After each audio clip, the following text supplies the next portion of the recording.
उमा प्रकाश भेंडे म्हणजेच उमा या ज्येष्ठ अभिनेत्रीचा 31 मे हा जन्मदिवस.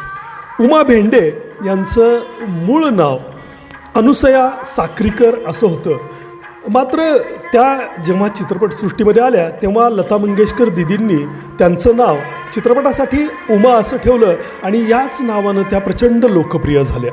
1960 सालातील मराठी चित्रपट आकाशगंगापासून त्यांची सुरुवात झाली आणि या चित्रपटासाठी त्यांना 100 रुपये मिळाले होते. त्यानंतर स्वतः निर्मात्या होण्यापर्यंतचा त्यांचा प्रवास हा अतिशय वेगवान असा होता. मराठी, हिंदी, तेलुगू, छत्तीसगडी अशा चित्रपटातून त्यांनी काम केलं. अगदी अलीकडच्या मराठी सिनेरसिकांना भालू हा त्यांचा अजरामर चित्रपट आठवत असेलच. तो त्यांनी आणि त्यांच्या डॉक्टर पती प्रकाश भेंडे यांनी निर्माण केलेला होता.